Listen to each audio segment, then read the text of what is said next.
یہ اقامت دین کے 5 پلرز ہیں. جیسے اسلام کے 5 پلرز ہیں شہادت، نماز، روزہ، حج اور زکوٰۃ، اقامت دین کے 5 پلرز ہیں بالجماعت والسمع والطاعت والہجرت والجہاد فی سبیل اللہ. اور الحمدللہ کہ اس موضوع پر میں بہت مطمئن ہوں. میں نے تقریباً پونے 2 گھنٹے کی تقریر اس موضوع پر انگریزی میں اپنے پچھلے دورے میں شکاگو میں کی ہے. The importance, the nature and the basis of organization in Islam, with special reference to the institution of Bay'ah.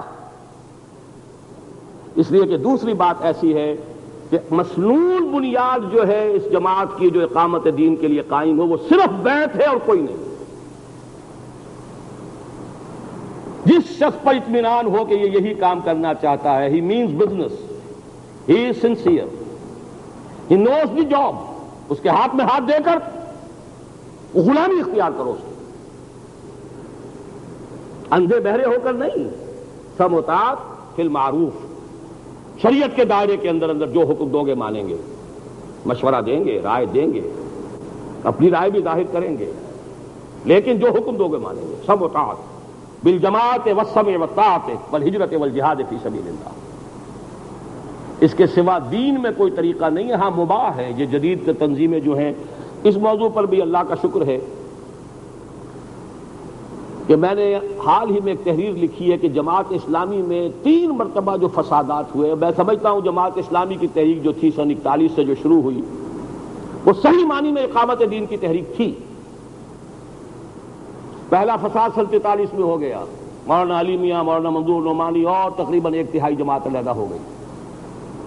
دوسرا فساد 58 میں ہوا, 58 میں, اس میں چھوٹوں میں میں بھی تھا, بڑوں میں مولانا اصلاحی, مولانا عبدالغفار حسن, شیخ سلطان احمد صاحب کراچی والے, مولانا عبدالجبار غازی اور مولانا عبدالرحیم اشرف. یوں سمجھیے کہ جماعت اسلامی کی ٹاپ قیادت جو ہے وہ نمبر 2 جو لائن ہوتی ہے سیکنڈ لائن نکل گئی. تیسرا ابھی ایک ہی آدمی رہ گیا تھا, سوزے فراق صحبت شب کی جلی ہوئی شمع رہ گئی سی, وہ بھی خاموش ہے.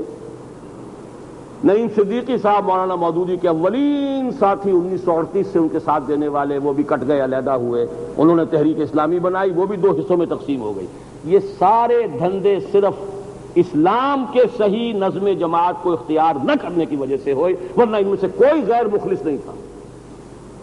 یہ میری تحریر نہایت جامع اللہ نے میرے قلم سے نکلوا دی ہے اور تازہ وثاق میں چھپ گئی ہے. تحریک اسلامی کا تنظیمی ڈھانچہ کیا ہونا چاہیے. شریعت میں, کتاب میں, سنت میں, سیرت میں, حدیث میں, ہماری 1300 برس کی تاریخ میں, خلافت میں, خلافت کی اصلاح میں, سوائے انسٹیٹیوشن آف بیعہ اور کوئی انسٹیٹیوشن ہی نہیں. یہ ہم نے مغرب سے آئے ہوئے جماعتی نظام اختیار کیے. میں نے دیکھا ہے کہ فیشن میں الجھ کر اکثر تم نے اسلاف کی عزت کے کفن بیچ دیے, نئی تہذیب کی بے روح بہاروں کے عوض اپنی تہذیب کے شاداب چمن بیچ دیے. آج علماء کو معلوم نہیں ہے, دینی جماعتوں میں سے کسی کا نظام بیعت پر نہیں ہے. یہی وجہ ہے کہ تقسیم در تقسیم, فلاں گروپ فلاں گروپ, فلاں گروپ فلاں گروپ, ہر آدمی اپنی جگہ پر لیڈر ہوتا ہے. چاہے وہ جمعیت علماء اسلام ہو, جمعیت علماء پاکستان ہو, جمعیت اہل حدیث ہو, اب جماعت اسلامی کا یہ حال ہو چکا ہے. ہم تو خیر علیحدہ ہوئے تھے بہت پہلے, اب 3 حصوں میں تو جماعت تقسیم ہو چکی. یہ دوسری بات ہے, انہوں نے جماعت نام نہیں رکھا, تحریک اسلامی نام رکھا ہے, لیکن سینئر موسٹ آدمی ہے جو نکلا ہے نعیم صدیقی. یہ سب سارا فساد جو ہے وہ در حقیقت اقامت دین کے لیے نظام وہ قائم کیجئے جو محمد الرسول اللہ صلی اللہ علیہ وسلم نے عطا کیا. کام وہ کرنا چاہتے ہیں, طریقے اختیار کرنا چاہتے ہیں جدید, نہ ادھر کے رہے نہ ادھر کے رہے. کوا چلا ہنس کی چال, وہ اپنی چال بھی بھول گیا. چنانچہ یہاں بھی حدیث سن لیجئے, حضرت عبداللہ ابن عمر رضی اللہ تعالی عنہما سے ہے, من مات ولیس فی عنقہ بیعۃ مات میتۃ جاہلیہ. جو مسلمان مرا اس حالت میں کہ اس کی گردن میں بیعت کا قلادہ نہیں تھا, وہ جاہلیت کی موت مرا ہے, اسلام کی موت نہیں مرا ہے. عبداللہ ابن عمر رضی اللہ عنہما کی روایت ہے اور مسلم شریف سے روایت ہے. صحیح ہے, ان سے اوپر تو کوئی اور درجہ نہیں. اور یہ کیٹیگوریکل سٹیٹمنٹ اس طرح ایکسپلین ہو جاتا ہے کہ 2 ہی حالتیں جیسا کہ میں نے آج بیان کیا, یا دین قائم ہے تو جو خلیفہ وقت ہے اس کے ہاتھ پر بیعت کیجئے, نہیں کریں گے من شذ شذ فی النار, جو یہ با کرے گا جہنم میں جائے گا. قائم نہیں ہے تو خود بخود نہیں ہوگا، آسمان سے نہیں ٹپکے گا، اس کو قائم کرنے کی جد و جہد کرنی پڑے گی، اس کے لیے جماعت بنائیے، جماعت کے امیر کے ہاتھ پر بیٹھتی۔ تیسری صورت کون سی ہے؟ یا ہے یا نہیں ہے، یا دین قائم ہے یا دین قائم نہیں ہے، یا دین غالب ہے یا دین مغلوب ہے، یا دین سربلند ہے یا دین پامال ہے۔ تیسری کون سی شکل ہے؟ دین قائم ہے، خلیفہ کے ہاتھ پر بیٹھ، قائم نہیں ہے، اس کو قائم کرنے کی جد و جہد کرنے والی جماعت کے ہاتھ پر بیٹھ۔ تیسری کوئی صورت نہیں۔ من مات ولیس فی عنقہ بیعۃ مات میتۃ جاہلیۃ۔ بہرحال اس موضوع پر بھی میری تحریر آ گئی ہے اس میثاق میں، تازہ میثاق میں، اور اس میں نے اپنی اس پیشکش کو پھر دہرایا ہے جو میں نے 25 اگست 1995 کی تقریر میں کی تھی کہ خدا کے لیے یہ تفرقہ در تفرقہ بڑھتا جا رہا ہے۔ اب ذرا اس چاکے گریباں کو سینے کی کوشش کرو۔ میں نے تحریک اسلامی کے دونوں دھڑوں سے پیشکش کی ہے کہ میں آپ لوگوں کے ساتھ وفاق بنانے کو تیار ہوں، کہیں تو جڑیں، کہیں تو مل کر کام کریں۔ باقی لوگوں سے نظریاتی اختلافات زیادہ ہیں، کچھ اور تصورات بھی مختلف ہیں، عقائد کا معاملہ بھی علیحدہ ہو سکتا ہے، لیکن یہ تو ایک ہی لڑی تھی جس کے یہ دھاگے ہیں کہ جو علیحدہ ہو گئے، پہلے ان کو تو دوبارہ بٹ لو۔ تیسری چیز ہے منہج انقلاب، اس پر میں اس وقت تفصیل سے بات نہیں کروں گا، میرے کیسٹس ہیں، میری کتابیں ہیں، آڈیوز ہیں، ویڈیوز ہیں، مفصل ہیں، مطول ہیں، مجمل ہیں، مختصر ہیں، 2-2 گھنٹے کے بھی ہیں، انگریزی میں بھی ہیں، اردو میں بھی ہیں، 5 لیکچرز بھی ہیں منہج انقلاب نبوی پر، انگریزی میں بھی اردو میں بھی، ان کا جو ہے آپ مطالعہ کریں۔ بہرحال یہ ہے اجابت رب کے ضمن میں میری آج تک کی سوچ کا لب لباب۔ میں نے آج تک جو کچھ سمجھا ہے اللہ کی کتاب سے، رسول کی سنت و سیرت سے، اسلامی تاریخ سے، اس کے خاص طور پر اس کا جو صدر اول ہے اس سے، اس کا لب لباب میں نے آپ کے سامنے رکھ دیا ہے۔ اللہ اور اس کے رسول کی پکار پر لبیک کہو۔ استجیبوا لربکم من قبل ان یاتی یوم لا مرد له من اللہ ما لکم من ملجأ یومئذ وما لکم من نکیر فإن أعرضوا فما أرسلناك عليهم حفيظا إن عليك إلا البلاغ يا أيها الذين آمنوا استجيبوا لله وللرسول إذا دعاكم لما يحييكم واعلموا أن الله يحول بين المرء وقلبه وأنه إليه تحشرون واتقوا فتنة لا تصيبن الذين ظلموا منكم خاصة واعلموا أن الله شديد العقاب واذكروا إذ أنتم قليل مستضعفون في الأرض تخافون ان يتخطفكم الناس فآواكم وأيدكم بنصره ورزقكم من الطيبات لعلكم تشكرون۔ میں نے اپنی بات آپ کے سامنے رکھ دی ہے، آگے ہر شخص کا اپنا فیصلہ ہے۔ میں نہیں جانتا کہ ابھی اور کتنی صحبت ہے، کب ملاقات ہے، 4 مہینے بعد تو ہو رہی ہے، آئندہ ملاقات کی نوبت آئے نہ آئے، لیکن ہر شخص سوچے، اس کے کیسٹ لے، اسی ایک میں سارا خلاصہ میری سوچ کا آج آ چکا ہے۔ اس کو لے کر بار بار سنیے، سن کر پھر کوئی فیصلے کی طرف قدم بڑھائیے۔ اب چونکہ عام طور پر بھی ہوتا ہے تو میں کچھ باتیں جو ہیں ملکی اور غیر ملکی حالات کے بارے میں بھی آپ سے کر لوں۔ ملکی حالات کے ضمن میں میرے نزدیک پاکستان میں تبدیلی حکومت کا موسم شروع ہو گیا ہے۔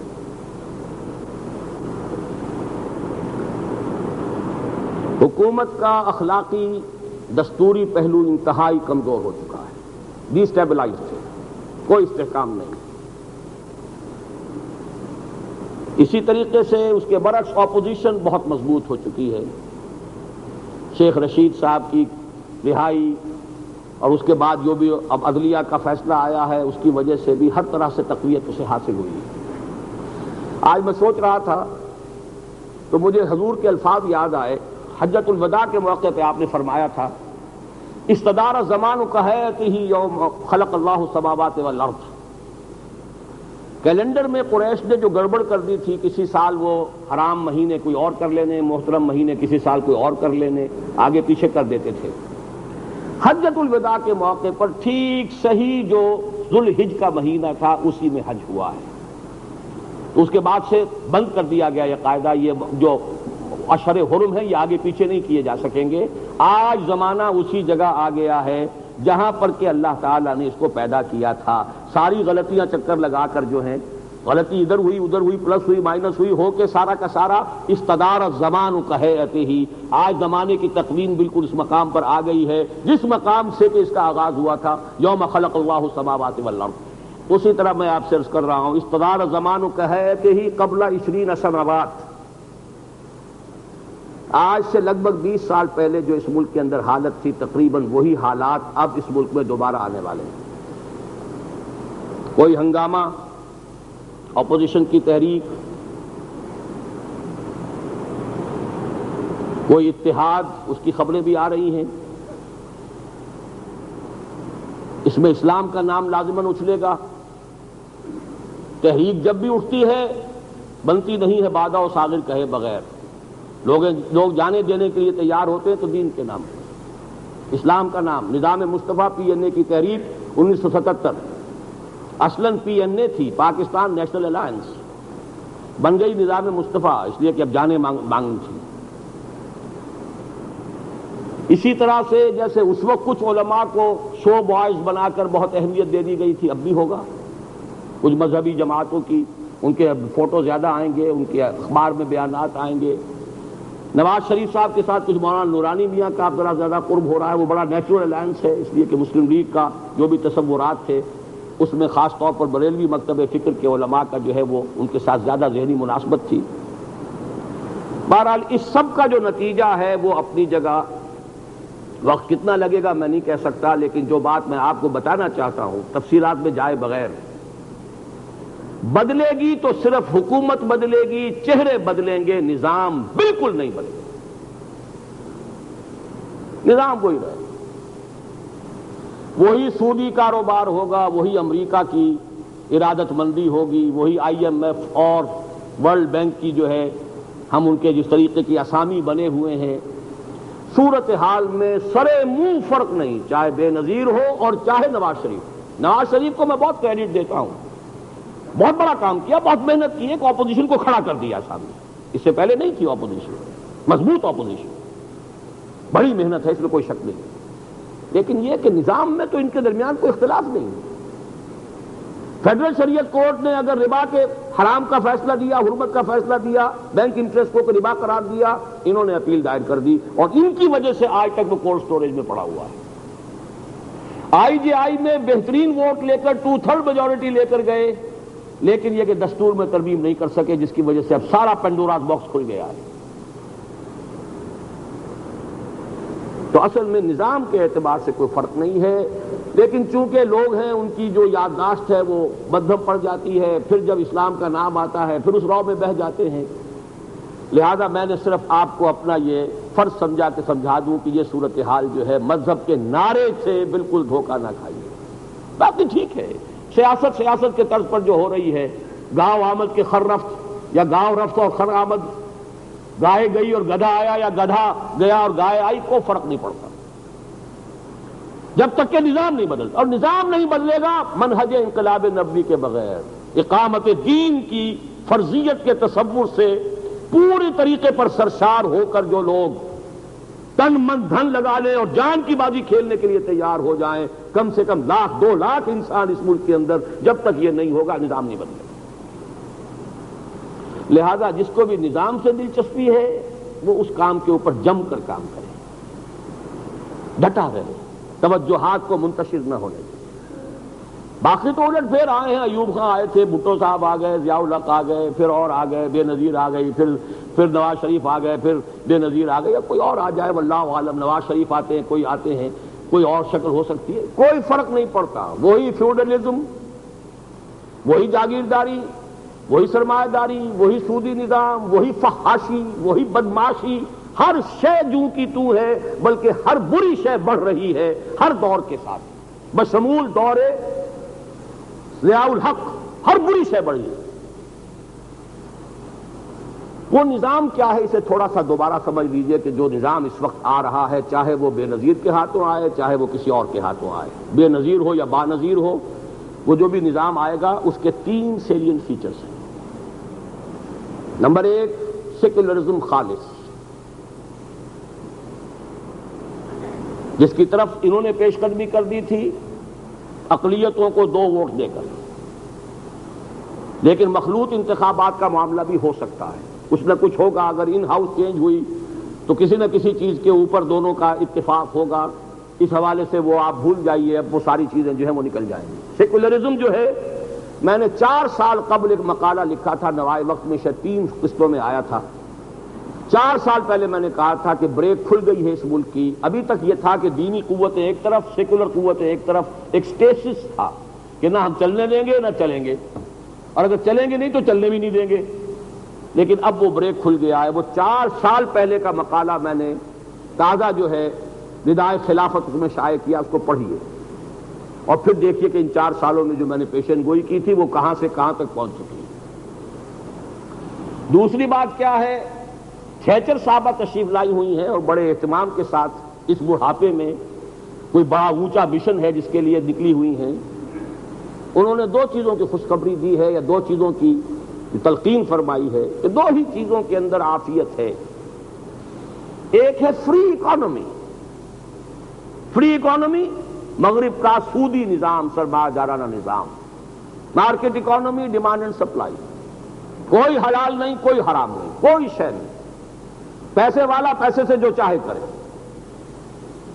وہ ذہنیت ہے جو حضرت شعیب کی قوم نے ان سے کہا تھا کہ یا شعیب وصلاتک تأمرک،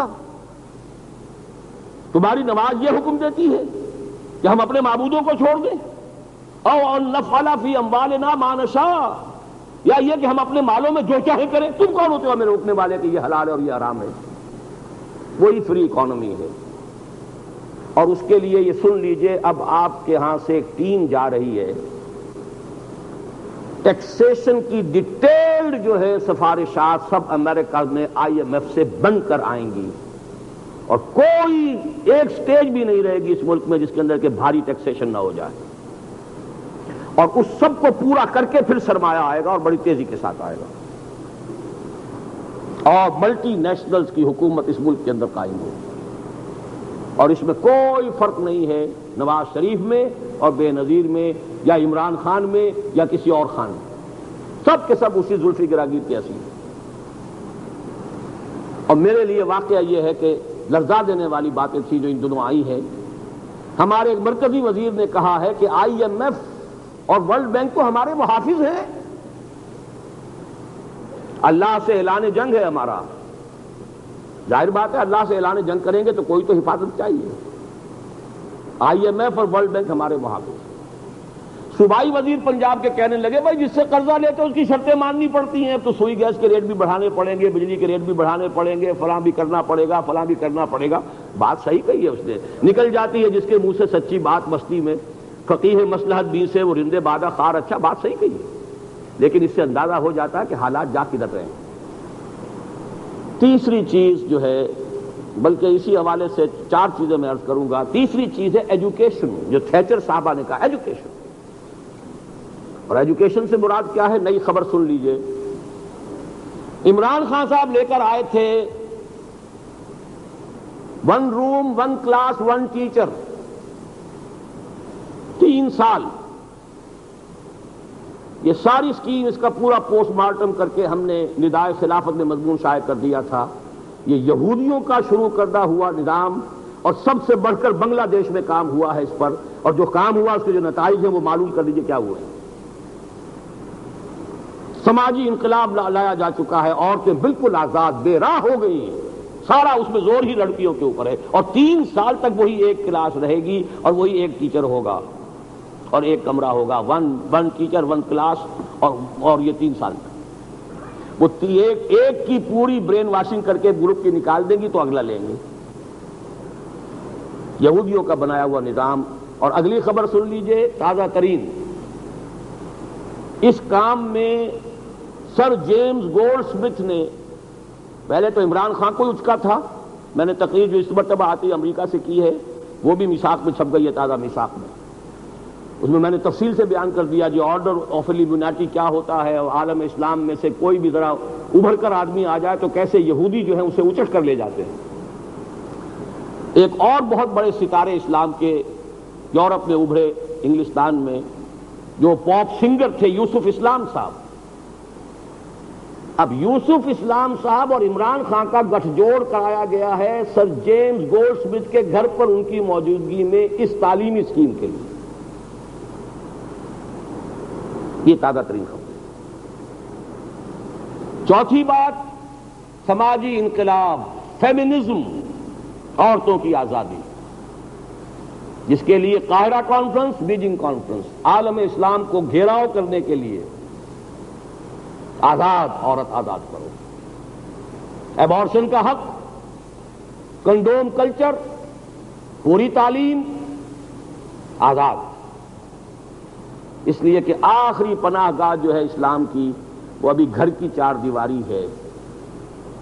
ہمارا کچھ معاشرتی نظام انٹیکٹ ہے، مغرب میں برباد ہو چکا ہے. ہم تو ڈوبے ہیں صنم، تم کو بھی لے ڈوبیں گے. اب ہمارے اس کے اوپر حملہ آور جو ہے ویسٹ ہو چکا ہے. یہ چار کام اگر کوئی کرتا رہتا ہے تو وہ چاہے با نظیر ہو چاہے بے نظیر ہو، وہ ایک ہی بات ہے، کوئی فرق نہیں. لیکن ان چار کاموں کے آگے رکاوٹ ڈالنا کسی پولیٹیکل لیڈر کا کام نہیں ہے، سوائے کسی انقلابی لیڈر کے جو قوم کے اندر مرنے کا جذبہ پیدا کر دے. نتھنگ شارٹ آف دیٹ، ناممکن. اس کی ارجنسی کو اگر آپ سمجھیں اور سمجھیں پھر اس کے حوالے سے اپنی ذمہ داری، تو بہرحال یہ کرنے کی بات ہے. آخری بات، اب غیر ملکی معاملات کے اندر میں نے کئی مرتبہ جو ہے بیان کیا ہے اور بہت تفاصیل میں بھی گیا ہوں، لیکن اہم ترین واقعہ جو اب ہوا ہے وہ آپ کے علم میں ہوگا. اسرائیل میں 2 سوسائیڈ بامبنگز میں 62 یہودی مارے گئے. اس لیے کہ جو بھی صلح کا عمل شروع ہوا ہے، جس کو کہ جو غیرت مند اور غیور عرب ہیں وہ سمجھ رہے ہیں کہ ہم نے گھٹنے ٹیک دیے ہیں، اسرائیل کے سامنے اپنی شکست تسلیم کر لی ہے. اب ان کا ایک ری ایکشن ہے. 2 آدمیوں نے اپنے جسم کے گرد جو ہے وہ باندھا آتشگیر مادہ جو ہے ایکسپلوسو، چلے گئے ایک بس میں چلے گئے، اس کو ذرا کیا، بٹن دبایا، خود تو پرسے اڑ گئے لیکن اور بھی بڑھ گئے، 30-35 مر گئے، 62 آدمی مر گئے. کتنا بڑا زلزلہ آیا ہے اس پر آپ کو معلوم ہے. تاریخ انسانی کا انپریسیڈنٹڈ سمٹ کانفرنس ہوا ہے. پوری انسانی تاریخ میں اتنی بڑی سمٹ کانفرنس نہیں ہوئی. صدر امریکہ اس میں موجود، کینیڈا کے وزیر اعظم موجود، برطانیہ کے وزیر اعظم موجود، آئرلینڈ کے وزیر اعظم موجود، ہسپانیہ کے وزیر اعظم موجود، فرانس کے صدر موجود، جرمنی کے صدر موجود، اٹلی کے موجود اور ناروے کے موجود، شمالی امریکہ اور ویسٹ ایشیا، ویسٹ یورپ پورا، پھر روس موجود، جاپان موجود. اسرائیل تو تھا ہی خیر. اور ہوا کہاں ہے؟ سینائی میں. کہنے کو وہ مصر کا حصہ ہے لیکن بالکل اسرائیل کے ساحل کے ساتھ شرم الشیخ پر. عرب پیننسولا کے سب لوگ موجود، سعود الفیصل موجود سعودی عرب کے، یمن کے صدر موجود، کویت کے موجود اور تمام UAE کے موجود. ہاں، سوڈان کو نہیں بلایا گیا، وہ ٹارگٹ پہ ہے. لیبیا کو نہیں بلایا گیا، وہ ٹارگٹ پر ہے. ایران کو نہیں بلایا گیا، وہ ٹارگٹ پر ہے. عراق کو نہیں بلایا گیا، وہ ٹارگٹ پر ہے. البتہ شام اور لبنان کو بلایا گیا، وہ گئے. پاکستان کا مجھے پتا نہیں کہ بلایا گیا یا نہیں بلایا گیا. بلایا گیا اور نہیں گئے تو بہت اچھا کیا، اور نہیں بلایا گیا تو شاید اس وجہ سے کہ ہماری گھڑی کی مچھلی ہے ہی پہلے سے، کہنے کی کیا ضرورت ہے، خام خواہ ان کو اور پریشان کرنے کا فائدہ کیا ہے. باقی چین اور بھارت ان سے کوئی سروکار نہیں. اس سے آپ کو اس وقت کی بین الاقوامی سیاست وی نیو ورلڈ آرڈر کی پوری بساط مل جائے گی اس سمٹ کانفرنس سے، جس کی یہ تصویر ہے. اتنے بڑے لوگوں نے کھڑے ہو کر، صدر روس بھی ہیں اور صدر امریکہ بھی ہیں اور تمام وزراء اور تمام مسلمان، اس سے بڑی تاریخ انسانی کے اندر کوئی سمٹ کانفرنس آج تک نہیں ہوئی. اور کس لیے ہوئی ہے؟ اسرائیل کا تحفظ، مسلم فنڈامنٹلزم کی بےخکنی، غیرت.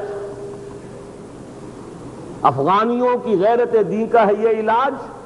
ملا کو ان کو کوہ دمن سے نکال دو، ان فنڈامنٹلز کو نکال کے باہر کرو گے، تب یہ بیٹھیں گے آرام سے اور پورا نیو ورلڈ آرڈر جو ہے اسے اطمینان کے ساتھ چلنے کا موقع دیں گے. اس کے لیے ساری انٹیلیجنسز کو آپس میں انٹر کنیکٹ کرنا، سارے ریسورسز، ساری معلومات، ساری اسکیم مل کر بنانا، اس کا فیصلہ ہو چکا ہے، اور یہ عظیم ترین واقعہ ہے۔ یہ 13 مارچ 1996 کو یہ کانفرنس ہوئی ہے۔ ویسے اسے پلے ڈاؤن کیا گیا ہے بہت، یہ نیوز ویک کا صرف ایک صفحے کا مضمون آیا ہے اس پر، اندازہ کیجئے، حالانکہ اتنی بڑی سمٹ کانفرنس ہے، اور اس پر بھی اسرائیل کا رزلٹ یہ آیا ہے کہ ابھی